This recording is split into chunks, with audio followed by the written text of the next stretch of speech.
Olá pessoal, um prazer estar falando com vocês. Meu nome é Oswaldo Alves. Hoje nós vamos bater um papo sobre arquitetando agentes e aplicações multiagentes. Ah, essa apresentação ela faz parte do evento Global Azure Bootcamp, promovido aqui no Brasil e mais especificamente regionalmente pelo time do Azure Floripa. Deixar aqui meus cumprimentos, um grande abraço a todos. Bom, avançando aqui, me apresentando, né? Meu nome é Oswaldo Alves, ah, sou um gerente sênior hoje na Avanade, atuo no time de arquitetura técnica e corporativa da empresa. Para me apresentar, eu tentei começar buscando a visão do LinkedIn sobre mim, né? Eu pedi que o GPT sintetizasse bastante e ele colocou a descrição: sou um líder em engenharia de software com foco em transformação digital, soluções de nuvem e excelência operacional e atuo de forma prática como arquiteto, combinando visão estratégica e técnica em ambientes ágeis, formando times de alta performance, alinhando tecnologia à geração de valor para o negócio. Então, achei uma descrição até muito bacana, é bem generosa, falando um pouquinho sobre formação, né? A minha formação ela inclui, em termos de formação mais tradicional, um bacharelado em Ciência da Computação pela Universidade Federal de Ouro Preto, em Minas Gerais, e um mestrado em Ciência da Computação pela Universidade Federal de Pernambuco, aqui em Recife. Eu moro em Recife, inclusive, eu acho que isso aí eu nem mencionei. Né? Na minha trajetória, eu não passei por tantas empresas, porque geralmente eu tive vínculos de alguns anos, né? Vínculos um pouco mais longos, então eu acabei não tendo aquela lista de 10, 15 empresas, né? São poucas empresas. Né? E olha que o ser educacional que eu coloquei aí, por exemplo, eu fiquei quase 3 anos, mas foi paralelo ao período de Accenture uma empresa anterior, né? Que eu trabalhava no Porto Digital. A empresa hoje não existe mais como nome assim, enfim, a empresa já não existe e por isso eu acabei não mencionando. Né? Aliás, embaixo eu deixei o QR Code aqui do meu LinkedIn, então se quiserem me adicionar, fiquem à vontade, tá bom?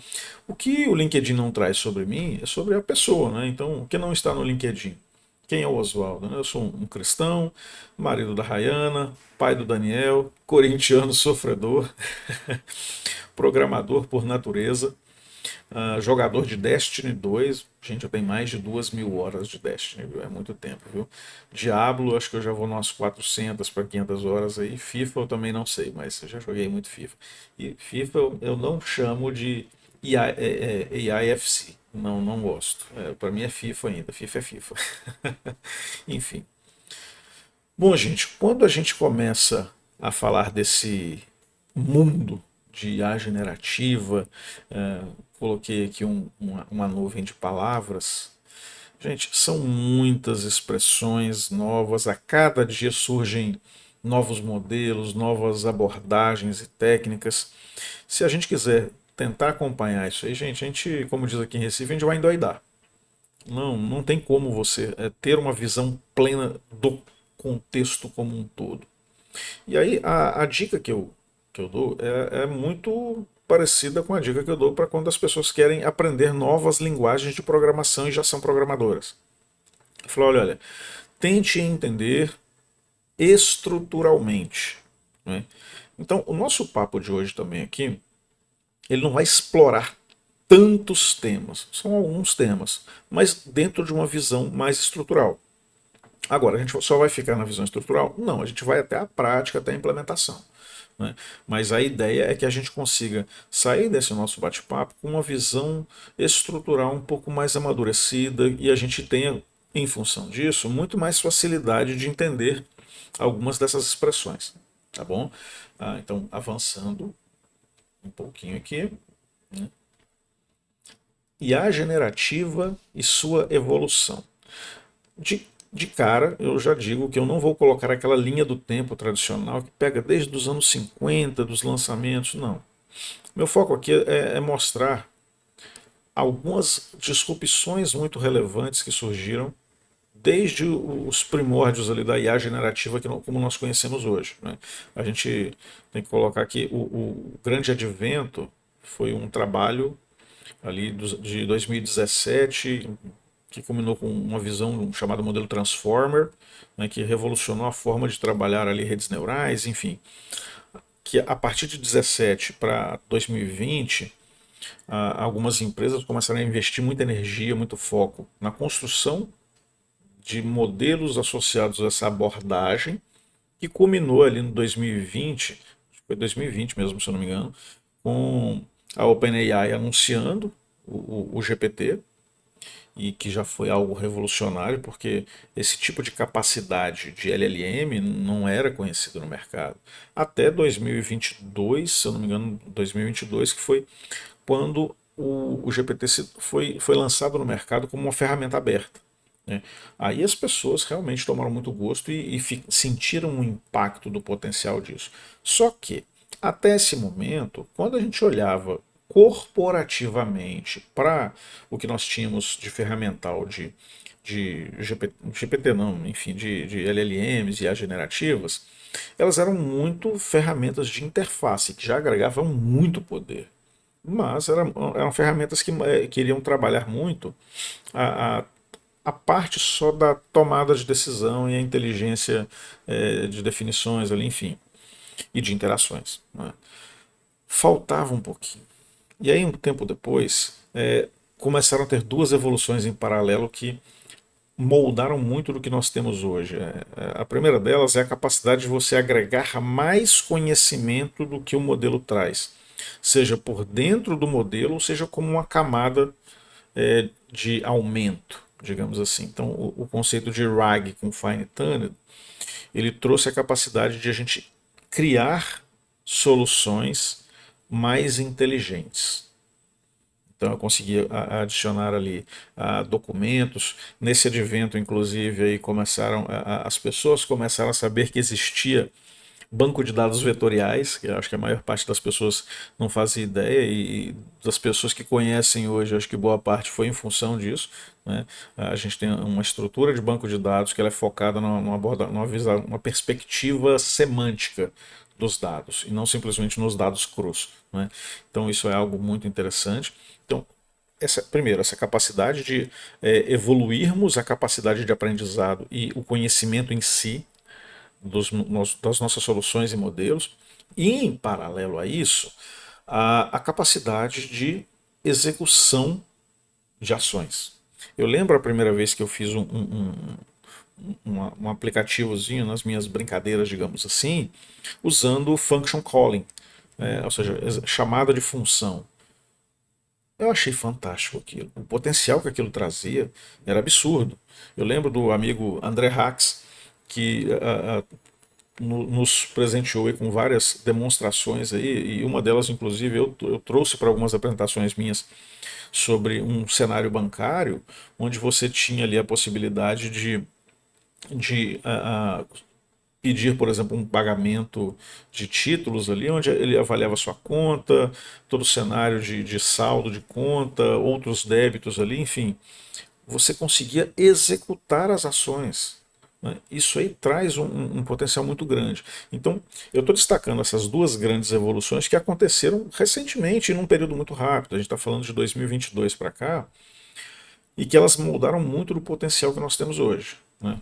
E aí, quando a gente fala desse avanço, né, desse potencial, a, a gente tem que começar a pensar um pouquinho mais na estrutura das aplicações, né? Então, enfim, existem vários desenhos que fazem esse tipo de referência. Eu tomei como base aqui um do BMC. Isso aqui, gente, é uma visão de arquitetura geral de uma aplicação focada, né, na interação com uma IA generativa, né, com três etapinhas aí de majoritárias, né, a parte de ingestão de dados, retrieval e inference, né, de inferência ali na comunicação. Isso aqui, gente, como eu falei, é uma visão mais abstrata num nível mais alto, né? Onde a gente tem ali, por exemplo, aplicações ali, app 1, app 2, app 3, as caixinhas roxas. Nós temos ali alguns canais de interação, seja de chat, search, prompt. E aí, gente, eu expando isso aí também para cenários muito fora da visão de chat, né? A gente pode ter, por exemplo, cenários industriais, onde o input acaba sendo uma coleta de dados de sensores, né? Então, a, a, o conjunto de potenciais, ou o potencial em si, acaba sendo muito amplo, né? Mas aí, avançando um pouquinho, um dos desafios que nós temos, que é comum a maior parte das aplicações, controle de acesso. Então, agrego essa funcionalidade, né? Pensando em capacidades da minha aplicação, né? Base de dados vetorial, a biblioteca de prompts prontos, que eventualmente eu preciso para propósitos específicos. APIs, API plugins, eu vou deixar de lado um pouquinho, que ali na frente a gente vai explicar um pouquinho mais, mas enfim. E tudo isso interagindo com modelos que estão por baixo ali da LLM, né? Aí a gente está falando de modelos de propósito geral ou também modelos treinados, digamos assim. Então, isso aqui, gente, é uma visão mais ampla de uma arquitetura de referência, né? Então, o foco do nosso papo aqui hoje, ele está mais no entorno dessa caixinha do meio, né, que é como nós modelamos a arquitetura base ou a estrutura base de interação com essa camada de LLM, digamos assim, né, ou a parte de GenAI Orchestration, né, que é onde reside essa visão dos agentes, digamos assim, tá bom? Então, o nosso papo ele vai evoluir nesse sentido. Então, a partir daqui, fazer uma pausa para a gente fazer uma reflexão breve, né? Eu costumo dizer que quando a gente programa, tudo são workflows ou fluxos de trabalho, né? A gente tende às vezes a pensar que workflows são grandes processos de negócio complexos e tal. Se por um lado eu tenho realmente muitos workflows complexos, com muitas etapas, com pessoas ou áreas de negócio, enfim, de domínios de negócio às vezes diferentes, sendo responsáveis por etapas diferentes, ou seja, eu tenho um workflow muito complexo por outro lado, né? Às vezes se eu pensar que uma telinha de cadastro de clientes, ela tem ali uma etapa de onde eu tenho que colocar os dados do cliente, depois clicar em OK. Eu tenho ali um workflow muito simplesinho. A gente tem todo um espectro desse muito simples até o muito complexo. Então, a complexidade ela varia, só que nesse espectro eu tenho um outro item variando também, que é a previsibilidade. Como assim a previsibilidade? Na transição de uma etapa para outra, o quão previsíveis são as possibilidades. O quão previsíveis são essas possibilidades. Então, isso aí, gente, são alguns dos elementos principais que a gente tem que levar em consideração quando a gente pensa em agentes de IA ou soluções baseadas em IA generativa, né? Quando surge uma nova buzzword ou uma solução, ela começa a entrar no que a gente chama de hype. Nossa, tá no Trend Topics. Eu estou usando umas expressões aí que o pessoal usa muito, né? Mas a gente está ouvindo muito no mercado. Hoje em dia, tudo que a gente ouve, nossa, não sei o que de IA. É IA, IA, IA, IA para todo lado. Calma, gente, calma. Nem tudo precisa de soluções com IA, né? Tinha um livro dos anos 90 chamado O Mítico Homem-Mês. E dentro dele, uma das sessões trazia meio que um artigo chamado Não Existe Bala de Prata. There's no silver bullet. O que é a bala de prata? A bala de prata é a solução que mata tanto o vampiro quanto o lobisomem, né? Então, não existe isso. Entende? Por exemplo, microserviços. Até hoje tem muita gente que acha que qualquer coisa se resolve com microserviços, né? Bancos de dados não relacionais. Nossa, vou fazer uma aplicação aqui, vou fazer um banco de dados não relacional. Gente, é fundamental que no ganho de maturidade dentro da área de soluções, a gente comece a desenvolver os nossos parâmetros de tomada de decisão, né? E aí, trazendo toda essa explicação para essa questão de agentes e workflows, eu gostaria de propor, né, fazer essa provocação, de a gente sempre pensar que se o workflow ele é mais simples, ou mesmo que ele seja até um pouco mais elaborado, se ele tem uma boa previsibilidade. Essa previsibilidade, gente, ela é ótima porque ela vai tornar mais simples a implementação. Eu posso fazer isso sistemicamente. Eu posso ter ali na transição de algumas etapas ali, alguns blocos condicionais ali que já resolvem bem a solução. Computacionalmente falando, gente, é muito mais simples e muito mais leve e, consequentemente, muito mais barato para se manter. Entendem? Então, não existe também almoço grátis. Então, se eu opto por uma abordagem para a resolução do meu problema com IA generativa, tudo tem um preço. Tudo tem um preço. Tá bom? Então, só fazendo essa pequena reflexão. Agora, feita essa reflexão, a gente já viu ali que a nossa aplicação ela vai ter algumas caixinhas, digamos assim, que são capacidades com as quais o núcleo dessa orquestração ele vai interagir. Isso aí eu posso chamar como sendo um agente. Né? Mas aí a gente vai trabalhar então alguns conceitos. E talvez o primeiro conceito que eu gostaria de trazer aqui é o que são agentes. Né? Para explicação, eu pedi para o GPT me ajudar a sintetizar. Ele colocou o seguinte: agentes, no contexto de IA generativa, refere-se ao conjunto de técnicas, arquiteturas e práticas para criar agentes autônomos baseados em IA que percebem, planejam, tomam decisões e executam ações para alcançarem objetivos, frequentemente interagindo com ambientes de outros agentes. Vou só tomar uma água aqui.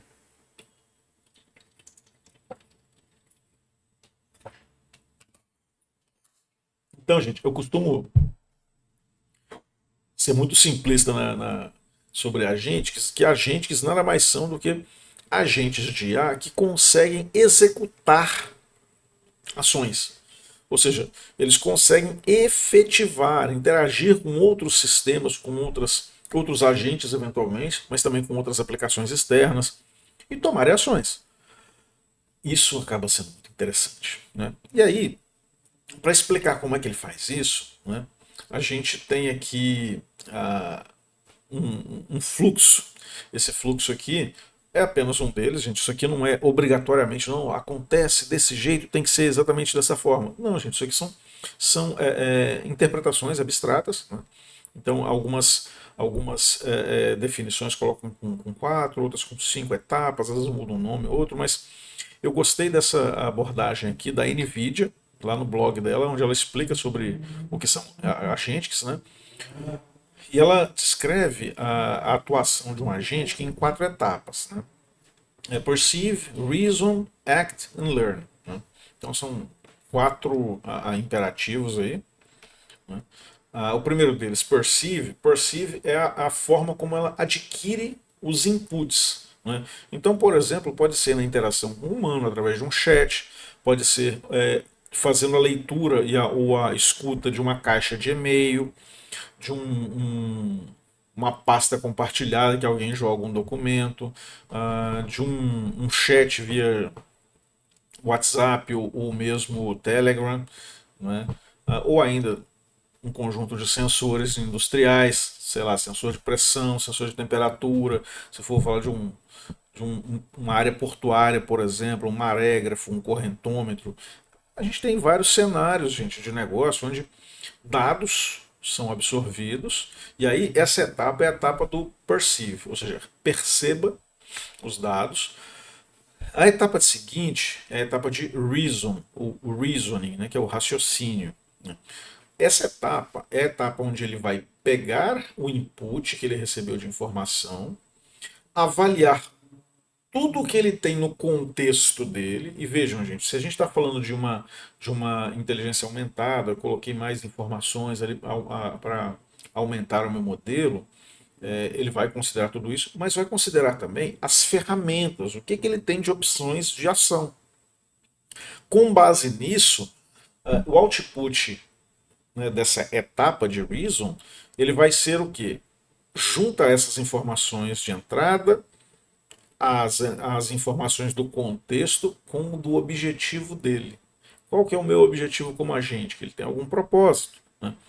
E aí o output dessa etapa é justamente um plano, é um plano de ação. Olha, eu vou fazer isso, depois eu vou fazer aquilo outro, depois essa outra ação, e esse planejamento. Por quê? Porque a etapa seguinte, a etapa de act, justamente é a etapa onde ele vai executar o plano traçado na etapa anterior.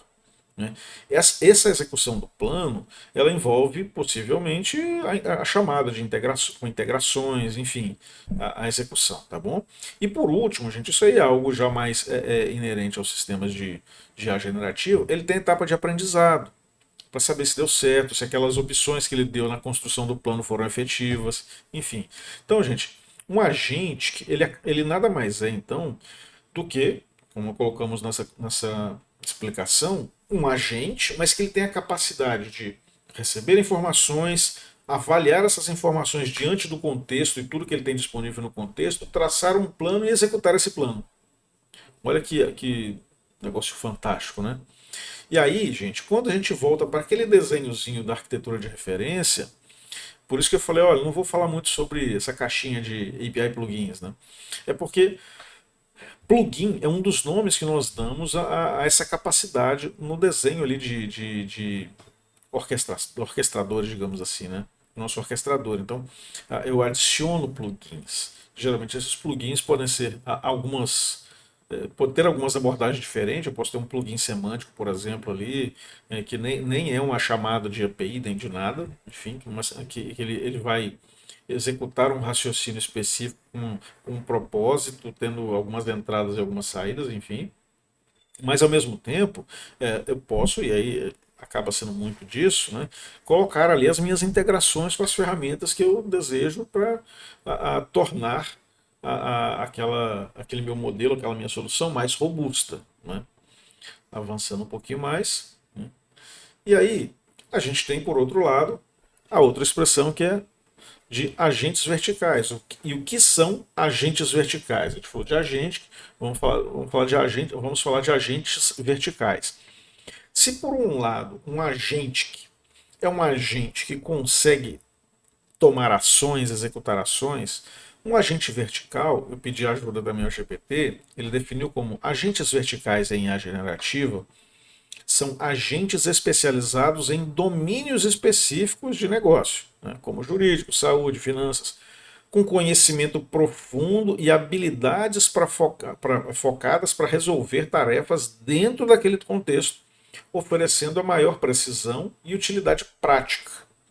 Ou seja, falei que se por um lado nós tínhamos a capacidade de executar ações, foi uma das grandes disrupções, por outro lado, a forma de nós aumentarmos a capacidade de inteligência da nossa solução foi o outro grande advento. Porque com isso, a gente tem, dentro desse cenário de aumento da inteligência, do conhecimento da nossa solução, eu tenho o fine tuning, onde eu treino o modelo especificamente, eu faço o modelo ter mais conhecimento específico. Eu tenho o RAG, que inclui soluções de integração, por exemplo, com bancos de dados. Eu posso integrar a minha solução ali com um banco de dados, né? Diretamente, inclusive. Ou eu tenho ainda outras alternativas de memória, onde dentro ali daquela camada, não embaixo, mas em cima, eu também posso adicionar memórias. Né? Então, tudo isso são abordagens. E aí, a gente está falando de abordagens para deixar a minha soluçãozinha ali, que interage com o modelo, mais robusta ou mais inteligente e conhecedora dentro de um domínio específico. Então, a gente deu o exemplo ali de jurídico, saúde, finanças. Né? E aí, gente, vem uma última expressão que eu queria trazer aqui, que é o seguinte, de agente, né, falando bem brasileiro, que é agente que RAG. Né? Que a gente está falando aqui, eu brinco que é o agente Goku, o agente Vegeta aqui para quem gostava de Dragon Ball, né? Que é o que? É uma LLM que ela é uma solução, na verdade, ali, baseada em IA generativa, onde ela vai ter tanto as características de profundidade de conhecimento, de domínio, como também as capacidades de ação. Esse termo, agente RAG, acaba sendo inclusive bem recente essa expressão. Né? Só que qual que é o problema? Às vezes, esse modelo aqui ele pode ficar grande demais. Grande demais. Então a gente vai ver um pouquinho mais à frente, né? Só fazendo uma pausa nos conceitos para falar um pouquinho de como isso já está no mundo hoje, né? Hoje a gente tem algumas soluções que são focadas em exemplos muito especializados de agentes verticais, né? E não só um agente, mas vários agentes trabalhando em conjunto, né? A gente tem na área de programação, tem a Cursor AI, tem literalmente um ambiente de desenvolvimento muito legal, e a Codium também, que tem o Windsurf, que eu inclusive tenho aqui, que é muito interessante. Literalmente, você fala, olha, eu quero uma aplicação que faça isso, isso, isso, dessa forma. Quanto mais descritivo e minucioso você for na descrição, melhor vai ser, porque ele vai ser mais assertivo com relação à sua expectativa. E ele literalmente cria o código para você. Depois você não pode falar, ó, agora executa para mim, né? Quando a gente vai para a área. Para aqui para o Brasil, gente, vamos falar de Brasil. A gente tem já duas empresas aqui muito interessantes, dentre as que eu estava pesquisando. Uma chamada Advoga IA e a outra Jurídico AI. Todas as duas, gente, elas têm agentes especializados em áreas de domínio jurídico muito específicas e alguns até muito especializados em tipos de peças jurídicas muito específicas. Então, acaba sendo muito interessante isso aqui. E são soluções brasileiras, né? Tem uma solução chamada ChemCrow, que é muito usada hoje na indústria farmacêutica e petroquímica, a indústria química, digamos assim, né? Ela é um conjunto de modelos que permite você fazer simulações de reações químicas para desenvolvimento de compostos, fármacos, drogas. É um negócio muito poderoso, muito interessante. E aí, por último, eu tenho duas aí na área médica. A Sully, né? Presumo que não seja por causa do piloto, o Sully lá que salvou as pessoas pousando de cabeça para baixo no Rio Hudson lá. E a Hippocratic AI. Né? Hippocratic é por causa de Hipócrates, né? Presumo, né? O pai da medicina.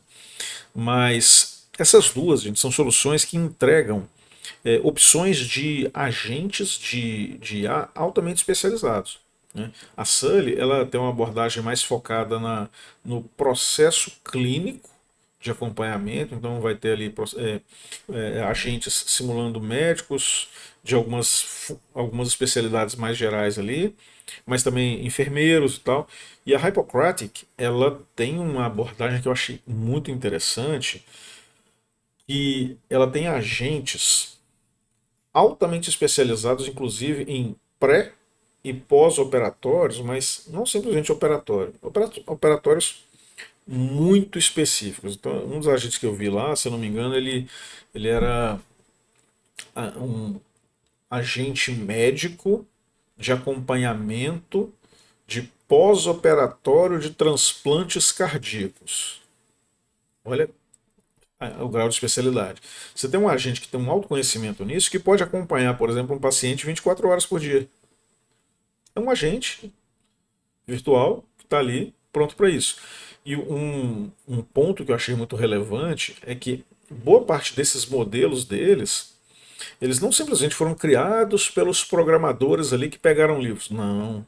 Eles têm médicos responsáveis reais. Então ele falou: ó, esse modelo aqui, ó, o médico responsável por esse modelo aqui, desde o treinamento e o acompanhamento de tudo que ele está fazendo, é o doutor fulano de tal, que tem essas especializações aqui, trabalha em tal hospital. Assim, eu achei muito legal, porque você pega profissionais que têm algum tipo de relevância e destaque dentro de uma área de conhecimento específico e fala: ó, vamos aproveitar o conhecimento dele para traçar uma construção aqui de um agente focado no conhecimento dele, né? Então, achei fantástico. Então, gente, isso aqui é só um pouco dos exemplos de agentes verticais, né, que hoje já vêm sendo disponibilizados no mercado, né? Avançando um pouquinho, gente. Então, quando a gente começa a falar de construção de aplicações focadas em IA generativa e agentes, né, o modelo mais comum e até mais similar ou parecido com aquele que eu mostrei, que falei que é o modelo Goku ou Vegeta também, que é o agente Kireg, a gente tem a abordagem, o padrão chamado single agent, né? Ou seja, um agente é o que faz tudo e resolve tudo para mim. Esse cara é o que interage com a memória, recebe os prompts e toma as decisões e acessa todas as ferramentas, né? Quando a gente tem soluções, nós precisamos de soluções menores, né? Sem demérito nenhum, eu falo que tipo programa de padaria, né? Sistema de gestão de padaria, que às vezes pode ser muito mais complexo do que isso, mas enfim, são sistemas que têm menos desafio de escalabilidade. Vão ter ali 6, 8, 10 pessoas acessando. Gente, esse tipo de soluções, às vezes, a gente consegue fazer até sem codar. Sendo muito transparente. A gente tem soluções igual o N8N, por exemplo, que permite a construção de workflows ali integrados com IA generativo e tal. O que a gente está trazendo aqui de propostas ou de reflexões, ela sai dessa visão e vai para o corporativo para falar, não, gente, é quando a coisa realmente fica grande. Ano passado, por exemplo, eu trabalhei ano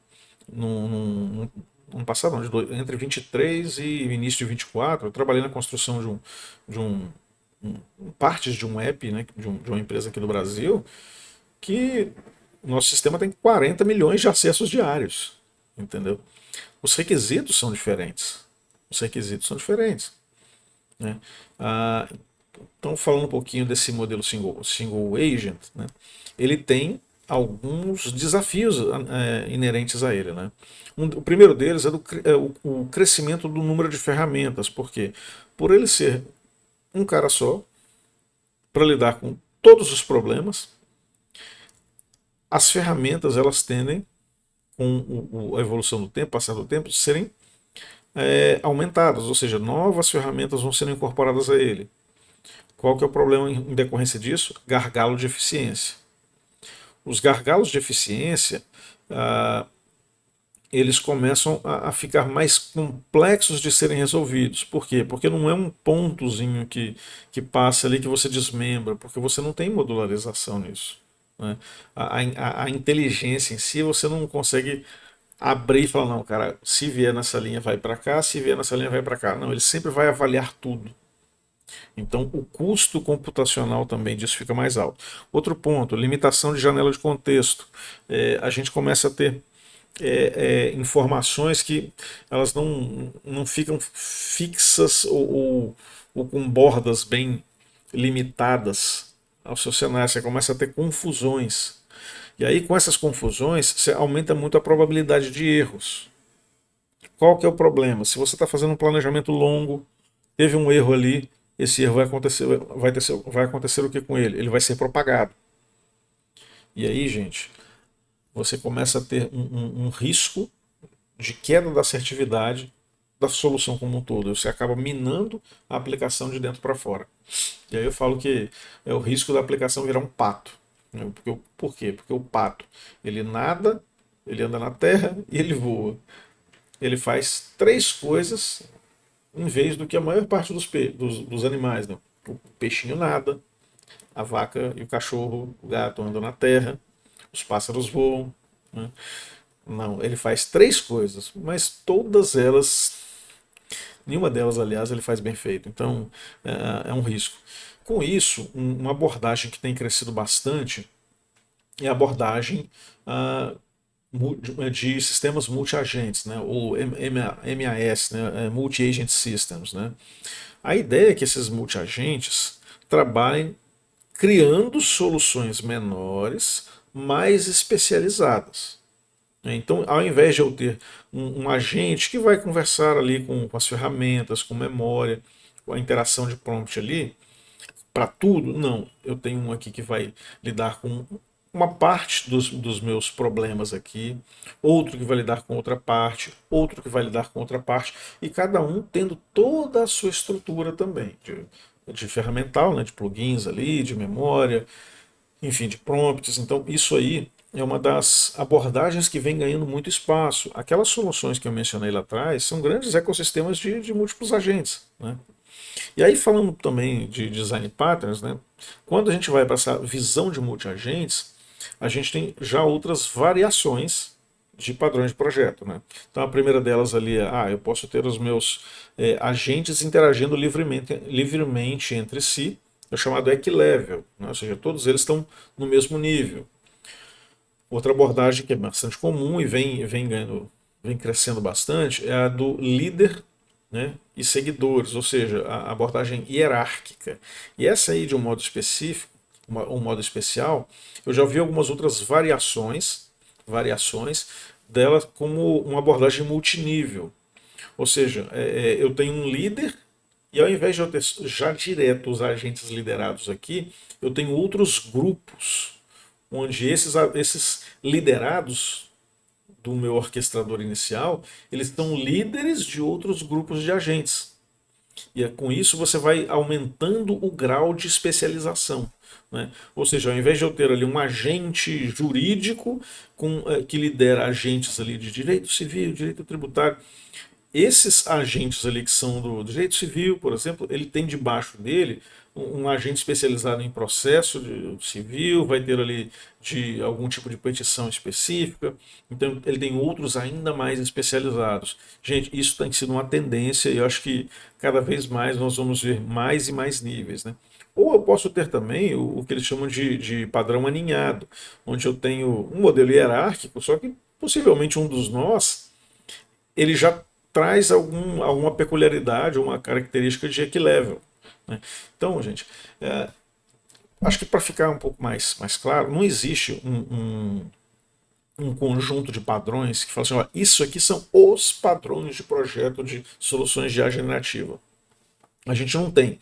Se na engenharia de software, apesar de nós termos lá a gangue dos quatro, né, o Gang of Four, que já traz, acho que eram 23 padrões, se eu não me engano, ainda assim temos vários outros. E vários outros para cenário, porque quando a gente vai para microserviço, temos alguns padrões específicos de microserviços. Então, enfim, quando a gente fala de soluções baseadas em IA generativa, nós temos também ainda num processo de maturação a construção desses padrões. Né?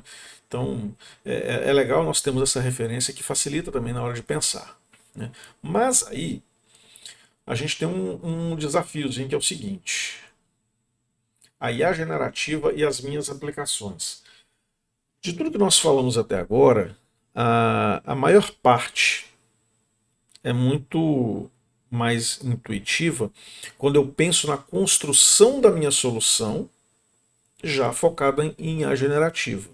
Mas em muitos casos eu tenho soluções que hoje já são ali bem estabelecidas no mercado, às vezes são o core de negócio da minha empresa, e eu quero levar para dentro dela a capability, ou seja, a capacidade de IA generativa ali, ou mais especificamente, né, de agentes de IA.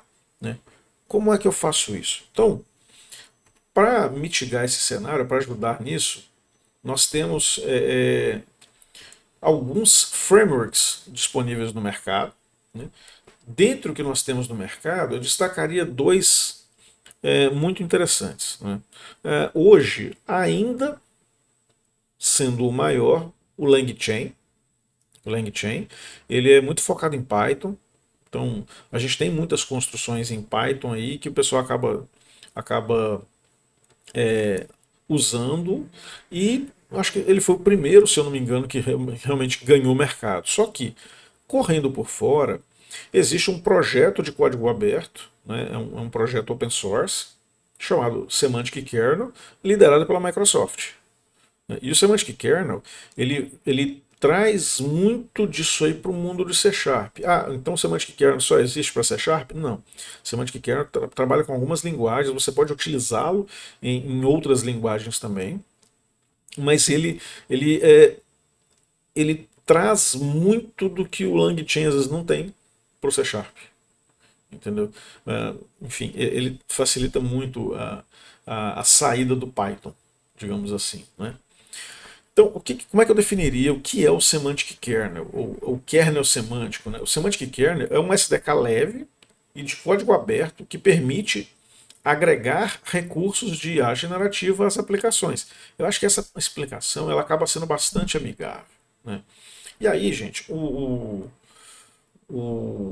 Semantic Kernel ele traz com ele três conceitozinhos bem interessantes. Eu chamo de conceitos fundamentais. Lembra que eu falei dos plugins lá atrás, que era a forma como nós colocávamos o acesso às ferramentas nas aplicações para que a nossa aplicação, a nossa solução de IA, ela consiga executar tarefas. Então, a gente vai ver ali à frente como é simples de colocarmos plugins na nossa aplicação. E aí, a partir do momento que as pessoas começaram a colocar plugins, ou seja, funcionalidades, elas começaram a ter a possibilidade de pensar em como os workflows seriam ou orquestrados ou pensados mais livremente, enfim. E aí começou-se a se trabalhar o conceito de planners. O que são os planners? Um planner, ele é um planejador, como o próprio nome diz, mas eu tenho alguns tipos de planners específicos. Então, eu tenho planners desde planners de uma açãozinha ali, acho que é Action Planner, se eu não me engano, como também eu tenho alguns outros que vão evoluindo até acho que o Handlebars, se eu não me engano, que ele já traz uma flexibilidade absurda você consegue colocar algumas restrições dentro dele, falando, não, cara, eu quero que isso aqui seja sempre iniciado por aqui, mas você deixá-lo mais flexível onde precisa ser flexível. Então, você cria planejadores. Lembre-se, ele vai receber as informações, vai avaliar o contexto que ele tem disponível diante de um objetivo, e aí, olhando para o objetivo, o que ele recebeu de informação e contexto, ele vai traçar um plano para depois executar. Então, existem formas e formas de nós definirmos esse planejador. E temos também para os cenários onde a gente precisa agregar personalidade para um agente específico. Isso aí geralmente é mais comum, não é só isso, gente, mas é mais comum para soluções que vão ter realmente algum padrão de interação com seres humanos. Eu posso fazer uso também das personas. E aí um ponto interessante é o seguinte: então para eu construir um agente com Semantic Kernel eu tenho que ter plugins, tenho que ter planners e tenho que ter personas? Não. Você pode fazer uma solução e não usar nenhum deles. Olha que interessante. Mas esses caras são os caras que vão, ou essas capacidades, né, são as capacidades que vão dar um pouco mais de diferencial, de potencial ali na sua aplicação. Bom, então, a gente avançando daqui, o nosso próximo passo é a nossa demo. Okay? Para a nossa demo, deixa eu abrir aqui o nosso Visual Studio.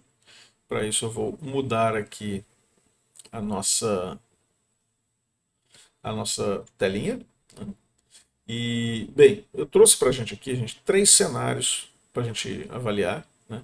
O primeiro, eu chamei de Simple Agent, depois um agente simples, né, explorando o primeiro conceito, para depois a gente chegar numa visão de multi-agent. Né? Então eu criei um cenário aqui, gente, que não no Simple Agent, né, mas nos demais a gente vai explorar, que é de uma empresa de telecomunicações que vende serviço de internet na região, no estado de Santa Catarina. Né? Então isso aqui é uma empresinha que eu montei um sistemazinho, está até em execução aqui. Né? Deixa eu mostrá-lo aqui, está em execução. É um sisteminha em Python, né? Ele está rodando aqui. Esse sistema ele tem uma Web API onde vai ser possível recuperar o status da minha central. Né? Eu tenho regiões, né, regionais, né, tenho centrais de distribuição de internet em algumas cidades, como Blumenau, Florianópolis, né, Joinville. Então eu tenho ali as minhas regionais, então eu posso buscar o status da região, porque pode ser que uma região tenha caído, e tenho também a possibilidade de busca do status da conectividade de um cliente específico. E aí eu tenho um agente, por exemplo, que pode fazer esse tipo de consulta. ali para frente. Então a gente vai trabalhar isso aí. Então esse nome Teleco é por conta disso. Mas vamos então para o nosso código aqui, né? Eu criei um App Settings aqui com dados de configuração, né? Então, gente, a primeira coisa para a gente começar a consumir, né, essas soluções, vamos vir aqui para a nossa solução. Para configuração, gente, eu gosto desse cara aqui, que é o Extensions Configuration. Ele permite que a gente integre ali. E o Configuration JSON, ele permite que a gente estruture a nossa configuração como um JSON e navegue por ele. Então isso aqui é só para suporte da nossa aplicação. E aí, o kernel sozinho, ele já provê muita coisa para a gente. Ele já permite que a gente construa uma aplicaçãozinha baseada, como ela sendo um agente em si. Mas se eu quiser trabalhar o conceito de agente com mais profundidade, eu tenho também um outro pacote que é o Agent Score, né? Bom, dito isso, como é que nós vamos, o que mais nós vamos precisar, né? Então, aqui no Azure, gente, eu criei um serviço, né? Um serviço do tipo Azure OpenAI, né? Esse serviço aqui, gente, ele é um agregador, né? Um serviço disponível no Azure e que ele me entrega a possibilidade de criação e deployment de modelos, né? Então, quando eu venho na outra ferramenta aqui, que é o Azure AI Foundry, aqui dentro eu tenho, que aliás, só um parêntese sobre essa ferramenta, é um lugar fantástico que permite não só que eu crie os meus deployments, mas eu posso treinar modelos e testar os modelos também aqui dentro, né? E aqui ir calibrando os modelos, tanto via chat, entre outras ações, entendeu? Até etapas de pipeline, enfim, muita coisa legal aqui. Bom, no mais, aqui eu estava avaliando os meus deployments, né? Então eu vim em deployments e pedi para ele criar um novo modelo. E ele criou um novo modelo aqui. Eu optei um GPT 3.5 Turbo. Então foi o primeiro modelo que nós criamos para esse demo, né? Então aqui, quando a gente vem aqui no program, eu estou trazendo os dados aqui. Então, para eu criar o meu modelo, né, e o meu agente simplesinho, digamos assim, com o Semantic Kernel, gente, não tem mistério. Eu vou criar um builder. Então, esse builder aqui, ele é como se fosse a forma do que vai ser o kernel. E esse kernel, gente, o kernel por si só, ele já pode ser considerado ali um agente, tá bom? Aliás, desculpa, ele é a base do agente, porque ele vai fazer o vínculo lá com a LLM, e aí sim o serviço acaba sendo nosso agente. Só fazer essa correção.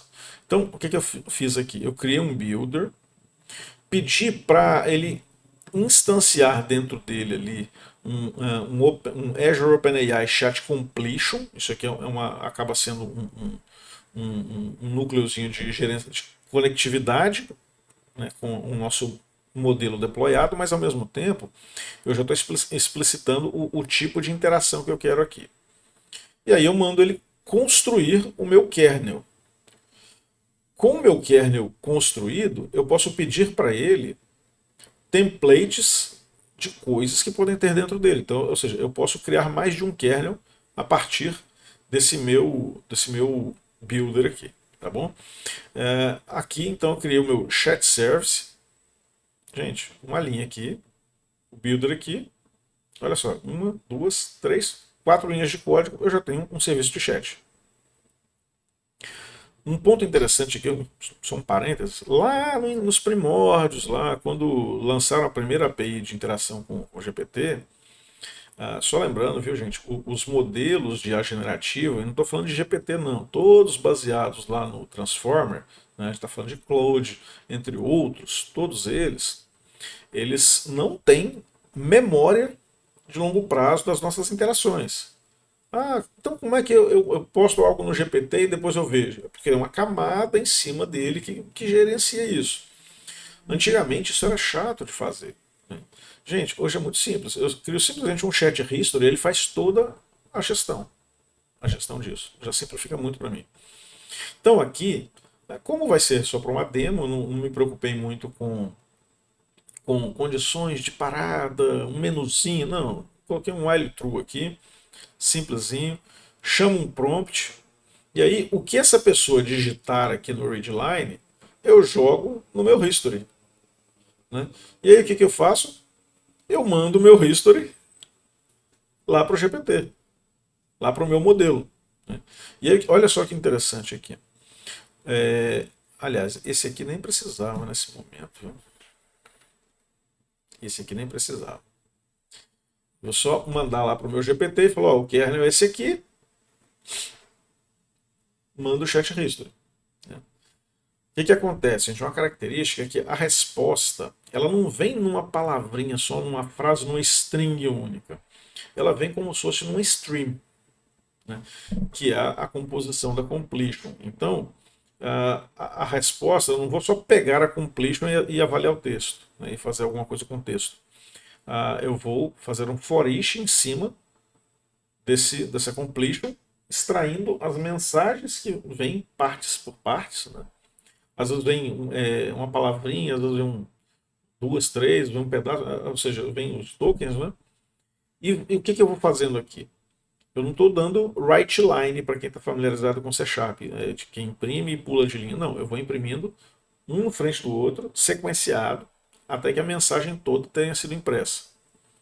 E aí o que acontece? Isso aqui, gente, é a mensagem do retorno da completion, não é? O que eu faço? Terminei de imprimir na tela, jogo ela também dentro do meu chat history, ou seja, do meu histórico de canal. E aí vale salientar que a gente tem uma diferencinha aqui que o que o usuário criou, eu respondo como user message. O que o meu assistente falou, eu coloco como assistant message. Tem uma diferençazinha de inserção. Então, gente, isso aqui é uma maneira muito simples de se adicionar algum tipo de capacidade de interação. Isso aqui, gente, vai ser um chat realmente generalista, muito simples, sem nenhum tipo de especialização. Né? Então, deixa ele abrir o prompt aqui.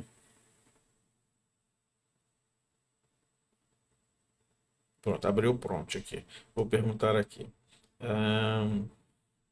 Qual a capital do Turcomenistão?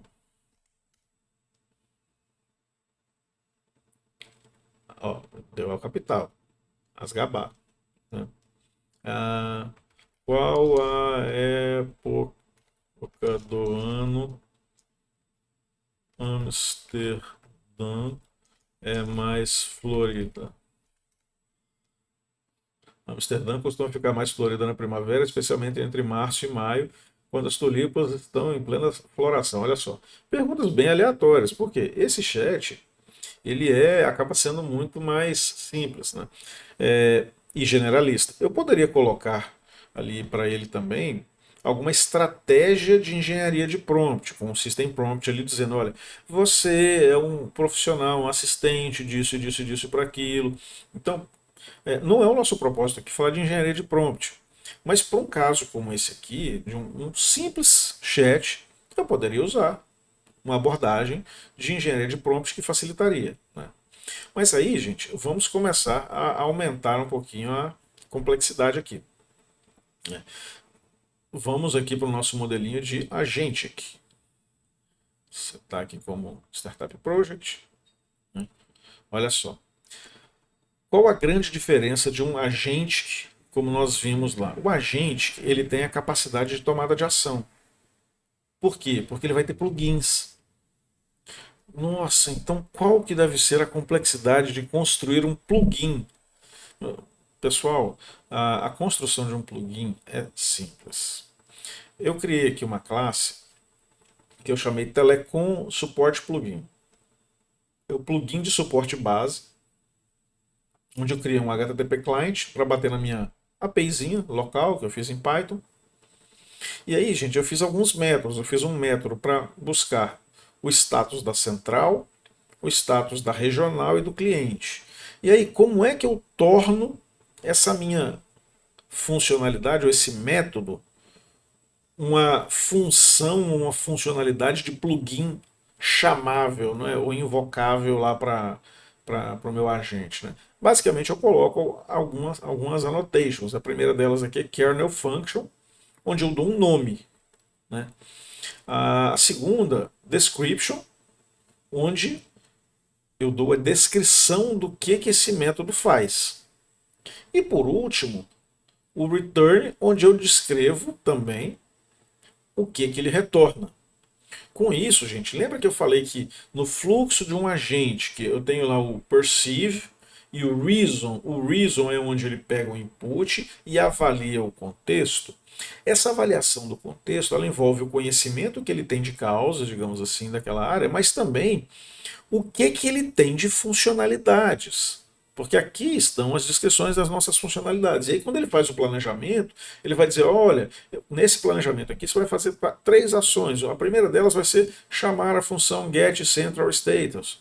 Então, essas informações aqui são o que vão permitir que os métodos dessa classe sejam tratados pelo meu orquestrador lá como sendo funcionalidades ou ferramentas, né, plugins.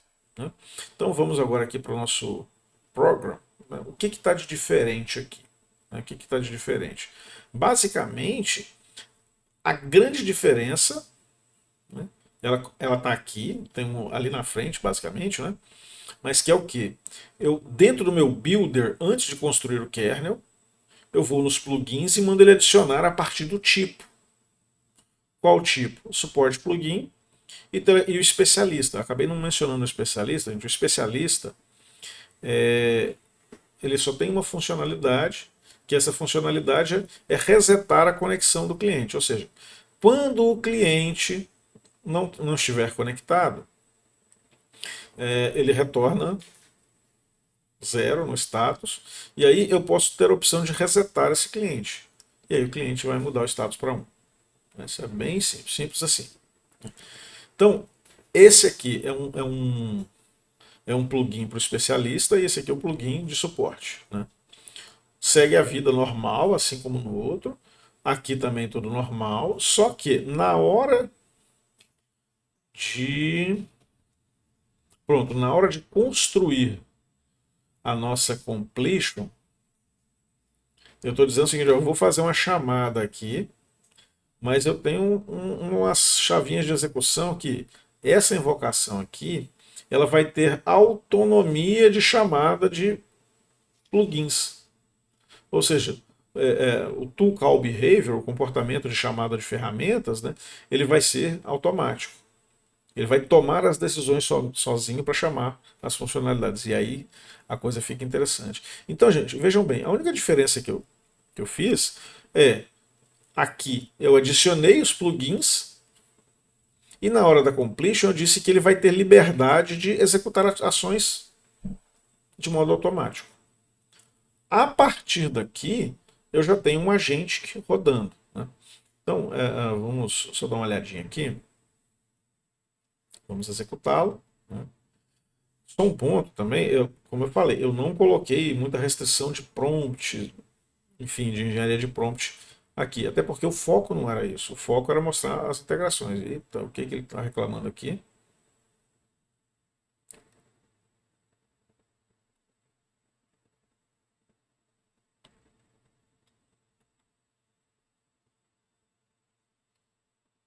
Clean aqui.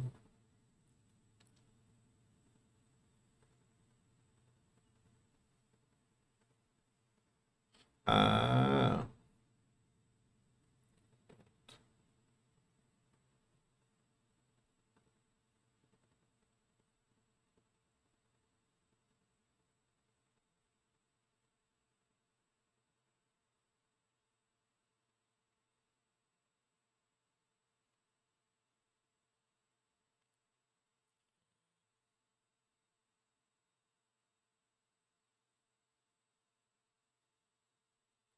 rapaz, ele tá dizendo que está sendo usado por outro processo.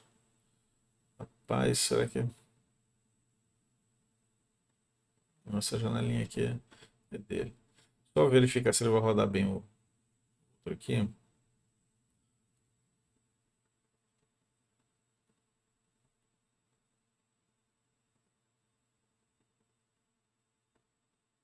São os problemas da gravação ao vivo aqui. Pronto, deu certo aqui. Bom, aqui então a gente vai partir para uma abordagem um pouco é, mais na linha de realmente multi-agentes. Porque vejam bem, quando eu olho aqui para a minha construção aqui, eu tenho um único agente, ou seja, um kernel ali, um chat service, né? E aí eu tenho duas ferramentas aqui que teoricamente elas são separadas, né? O papel aqui de quem usa é separado, deveria ser diferente, né? Então, ah, vamos trabalhar com modelos diferentes. Então, vejam bem, a gente falou da capacidade do multiagente, onde eu posso criar agentes verticais separados, literalmente. Eu posso ter deployments separados. Vamos voltar aqui para a visão do Azure. No Azure aqui, além do GPT 3.5 Turbo, eu criei também um O3 Mini. Olha só, eu poderia ter, por exemplo, nesse aqui, um treinamento fine-tuned ali, para que ele pudesse aprender ali sobre uma área específica, eu poderia fazer uma RAG em cima dele, ou seja, realmente torná-lo conhecedor de uma vertical de negócio específica, tornando um agente vertical. Mas ao mesmo tempo eu poderia fazer com o tree com outra área e compondo. Então, como é que eu consigo então pegar modelos e as diferentes? E veja bem, gente, não precisa ser só do GPT não, viu? Da OpenAI. A gente consegue inclusive trabalhar com outros modelos. Enfim, como é que eu consigo trazer esses caras para dentro do meu código separados? Como é que eu consigo fazer isso separado, né? Então, vejam bem, aqui dentro eles estão todos num único builder e num único kernel. Quando eu venho para essa abordagem de multi-agentes, eu abri um outro cara aqui que a gente vai chegar nele. Aqui,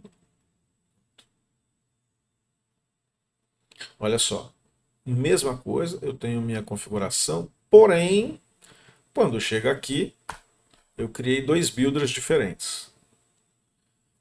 Inicializo os dois separadamente, e aí vejam bem, gente, que aqui ó, o meu deployment model mudou. Por quê? O meu serviço do Azure, o serviço base, é o mesmo. Logo, a minha API aqui é a mesma. Contudo, eu tenho um modelo diferente. Aqui eu tenho o deployment model, que eu chamei lá, e aqui eu tenho outro deployment model. Esse aqui é aquele GPT 35, GPT 35, e esse aqui é o O3 Mini, O3 Mini, né? Quando eu vou colocar os meus plugins aqui, vejam que aqui eu começo a especialização. Eu falo, olha, esse cara que eu estou fazendo aqui, esse builder aqui, o foco dele é a construção do meu agente de suporte. Isso aqui, gente, a gente poderia ter várias possibilidades. Eu poderia estar construindo aqui um agente especializado, sei lá, se a minha solução fosse uma solução de direito, eu dizer, olha, esse cara aqui vai ser especializado em direito do trabalho e esse outro aqui vai ser especializado em direito civil. E aí eu ainda poderia ter um outro agente, esse agente aqui é especializado em pegar textos e construir os documentos para entregar o documento. Ou seja, é um agente focado em construção de documentos em si, né? Olha que interessante. Então eu posso quebrar essas responsabilidades em agentes diferentes, né? Estou construindo aqui os kernels separados, né? E aí olha que interessante. Na hora de construir os meus agentes, eu estou chamando aqui um servicinho que eu fiz aqui, chamado Telecom Agent Service, que chama aqui Create Support Agent. E o outro é Create Specialist Agent. E aí, olha que interessante. Gente, olha a complexidade de construir um agente, né? Um agente aqui eu estou usando o tipo Chat Completion Agent, que é um tipo de agente que vai interagir com o chat. Aqui eu dou a instrução para ele, ó, você é um agente de atendimento ao cliente responsável pelos contatos deles em situações de indisponibilidade de serviço de internet. Aqui eu dou toda aquela estratégia de toda aquela estratégia de prompt, né, onde eu dou o system prompt ali inicial, mas ao mesmo tempo, olha só, eu passo as instruções, que é essa variável aqui, eu o batizo, digo quem é o kernel, mas eu ainda digo mais. Eu passo um argumento e olha, como argumento eu passo aquela mesmo racional lá de trás. Só que agora aqui chamando um outro cara, function choice behavior direto. Ou seja, eu estou dizendo que um dos argumentos é, cara, você vai ser um agente, a sua instrução é essa aqui, seu nome vai ser support agent, seu kernel vai ser esse aqui, e você vai ter liberdade de chamar as funções disponíveis dentro do seu kernel. Para criar o meu agente especialista é a mesma coisa. Então, basicamente, é uma linha de instrução e uma linha para construir, para instanciar. Gente, eu estou tentando trazer que isso tudo aqui não é algo que é ciência de foguete. É algo que se tirar um tempinho para estudar é factível de aprendizado e que dá para vocês agregarem valor com muita rapidez para as aplicações de vocês. Agora, o que é que realmente consome tempo e dá trabalho, dá muito trabalho? Não é essa implementação, é o treinamento. O treinamento, porque o treinamento ele vai ser muito específico para a área de negócio de cada contexto, de cada empresa, de cada cenário, de cada agente. Né? Vocês imaginam, por exemplo, aquele de medicina que eu mencionei, o trabalho que deu para os médicos responsáveis. Né? E aí, gente, da mesma forma aqui, eu vou criar aqui um chat service, contudo, esse chat service vai ser diferente. Vejam a diferença aqui. Quando a gente construiu aqui atrás, o que era o meu chat service? O chat service, ele era eu chamava do kernel, um get required service, um iChat completion service. Né? Agora, eu estou criando aqui como chat service um agent group chat. Esse cara aqui, gente, ele vai definir para a gente uma estrutura level desses agentes. Entende? Eu poderia também criar uma estrutura hierárquica, poderia, inclusive eu poderia deixar isso aí explícito na instrução dos agentes. Falar, cara, você é o agente orquestrador, responsável por tratar as requisições que chegarem, enfim. Tem algumas abordagens para isso. Né? Mas olha só, aqui eu estou criando um conjunto de agentes, um chat com um conjunto de agentes e colocando-os para interagir. E aqui eu fiz um negocinho para ficar mais bonitinho na tela, que é o seguinte: quando quem estiver falando for o agente de suporte, a cor acho que é azul, né? E a cor do texto no chat. E quando quem for falar for o agente especialista, a cor vai ser verde. Verde claro, é isso mesmo, né? Olha só. Então aqui eu estou definindo que sempre o início vai ser branco e tal. A pessoa, a gente digita, eu vou digitar. Ele também vai adicionar função, a mensagem que eu digitei com auto-roll a user, né, aqui no chat. Aqui, e veja bem, não é user mais, aqui eu coloco add chat message, é mais aberto. Aqui, gente, eu faço a mesma, assim, não é o mesmo método que eu invoco, mas a abordagem é a mesma. Eu chamo a completion aqui, ela vai vir em partes, e para cada parte aqui eu vou fazendo um switch aqui, digamos assim, ou seja, o foreground color, que é o texto, a cor do texto, eu estou dizendo que vai ser um switch em cima do author name. O author name, ele pode ser o support agent, e se for o support agent, vai ser blue, e se for specialist agent, vai ser green. Olha só. Com isso, vamos colocar esse cara para rodar. Aliás, deixa eu só fazer um teste em cima da minha API para saber se o cliente aqui ainda está com indisponibilidade. Ok. Vamos executar. Peguei aqui o CPF dele. Os CPFs eu coloquei como variações de 2, 3, 4, 1, 2, 3, 4, 5, 6, 7, 8, 9, 0, 1. Aí contando de novo, depois 2, 3, 4, 5, 6, 7. Fui fazendo variações assim. Foi aqui, boa. Olá. Lá. Meu CPF é. E estou sem internet. Deixa eu maximizar aqui. Pronto, vou dar Enter aqui. Olha só, quem é que vai nos responder? Vamos ver pela cor. Está demorando um pouquinho. Suporte agent, né? O status da central da internet está funcionando normalmente na região Blumenau, onde você está localizado. A conexão também está operacional e na maioria dos clientes, exceto para você, Roberto Pereira, que está sem internet. Vejam bem, gente. Ele fez uma requisição. Olha só. Ele fez algumas requisições. Ele pegou o status da central, o status da região, e primeiro ele buscou os meus dados como cliente. Olha só, do CPF que eu colei lá. Olha lá. Favor, reinicie o modem e veja se a conexão volta a funcionar. Se ainda assim não funcionar, entre em contato conosco novamente para que possamos ajudá-lo com a solução do problema.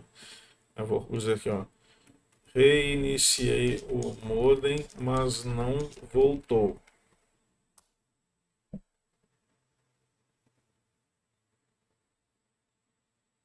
Olha só, ele fez algumas requisições aqui. Estou testando.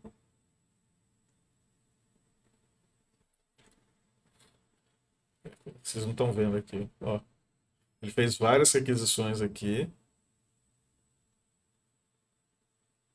Ó, para reativar e resetar a conexão, vou executar o procedimento necessário. Aguarde um momento, por favor. A central de internet está operacional. A região de Blumenau possui conectividade normal, conforme verificado. No entanto, seu status de conexão continua indicando que você está sem internet. Eu vou proceder com a reativação e reset. Ó, aqui ele não fez ainda. Ele não fez ainda. Não tem um postzinho do reset aqui, né? Então, por favor,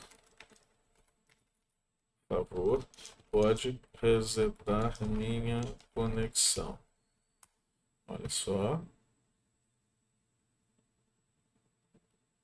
Vejam, gente, a cor de fundo aqui está verde, por quê? Porque aqui é o outro assistente falando. Foi ele que nos respondeu. Vamos ver se ele vai tomar alguma ação agora ali. Enter. Acho que eu dei, né? Ah, estourou alguma coisinha aqui de exceção aqui.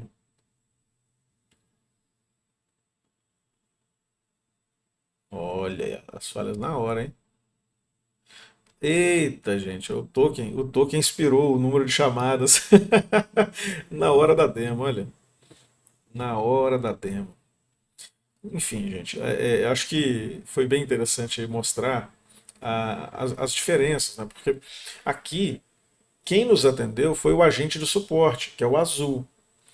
E a gente não pediu para mudar, mas de quebra, de modo automático, o agente especialista passou a nos responder.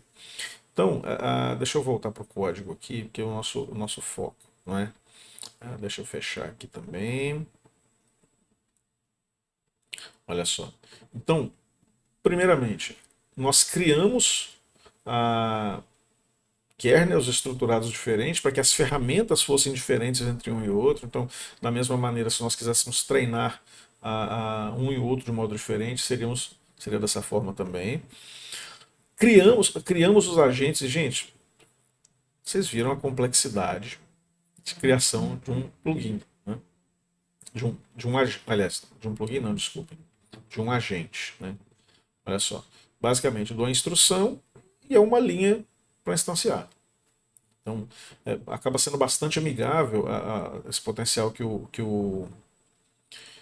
o Semantic Kernel nos traz, né? E aí eu crio um chat group, um grupo de chat aqui com agentes e adiciono os agentes. Olha só, e aí as interações a partir daí acabam sendo simples. Todo esse trabalho aqui de coloração da fonte, isso aqui é só um trabalhozinho para tornar mais divertido, né? Ficar mais coloridinho, né? E assim, gente, a gente conseguiu trabalhar bastante esses conceitos de agentes verticais. Vimos como esses agentes eles são criados dentro dessa, desses padrões de projetos distintos, né? Eu posso ter abordagem ali, uma single agent, multi-agent, e dentro da multi-agent eu posso criá-los de alguma forma, e nós vimos aqui o que o Semantic Kernel pode trazer para a gente de benefício, a simplicidade da implementação dele para trazer soluções, incorporar soluções baseadas em IA generativa para as nossas aplicações, né? Deixa eu só voltar aqui para a visão de slides. Então, pessoal, assim, agradeço muito a atenção. Espero que possa ser proveitoso para todos. Podem me adicionar no LinkedIn, lá naquele link. Eu acho que esse vídeo vai estar disponível também no YouTube. E dando dúvidas também, pode procurar a galera do Azure Floripa, a mim também, quiserem mandar dúvidas pelo LinkedIn, fiquem à vontade. Um grande prazer estar com vocês. Sucesso. Tchau, tchau.